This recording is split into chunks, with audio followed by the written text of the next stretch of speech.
Flamme des femmes. J'amène des vers sans dans le vrai sens d'une poésie sanglante, sans l'ombre de joie, d'un encre noire posée sur une feuille blanche arrachée à de vieilles branches d'un plaisir ensanglanté.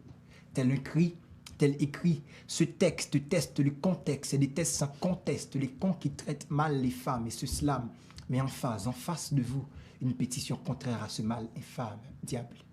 Je pleure des larmes de sang, laissant un langage muet qui parle au nom de toutes les femmes si tendres des villages qui subissent de viles rages, des villes ravagées par tant de violences faites aux dames. Ce drame doit se cesser afin que le sourire puisse s'étendre sur leur visage. J'envisage de crier un silence éloquent, évoquant un bruit si fort que même les esprits sourds puissent entendre. Ma voix hurle et non à cette voix huilée de brutalité faite à la douceur féminine.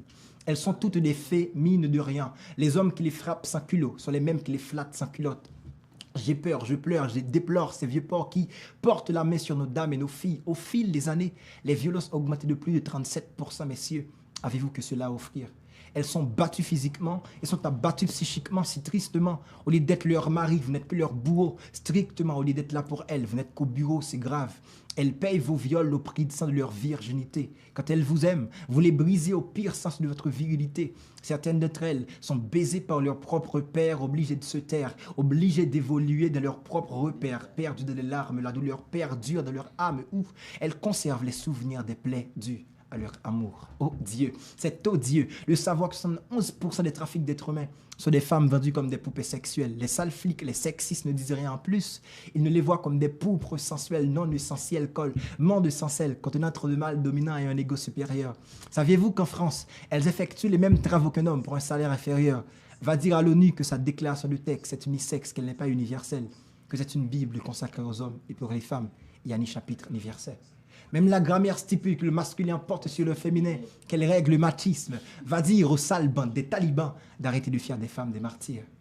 Qu'est devenu ce monde où l'on maltraite l'être qui porte en elle l'échantillon de la vie et sous sa jupe l'échantillon de l'envie. Car c'est bizarre qu'on s'entend sur des rapports non consentants. C'est bizarre que vous pensez que la longueur de leur jupe détermine leur consentement. Quel contentement? C'est fou, c'est flou. Merde au patriarcat qui dit à l'homme qu'être homme viril, c'est cesser d'être humain. Merde au matriarcat qui dit à la femme qu'être féministe, c'est cesser d'être une merde. Merde, abracadabra, il nous mène à la baguette. Au lieu de dire à nos filles de bien se tenir, pourquoi ne pas apprendre aux hommes à fermer leurs braguettes? Alors, je dis non, un nom divin qui s'enflamme. À l'instar de Simone de Beauvoir, ce n'est pas beau à voir, on ne naît pas femme, on le devient. Moi, je suis un féminhomme, je suis un féministe, je suis le deuxième sexe, je suis un homme qui porte la flamme des femmes.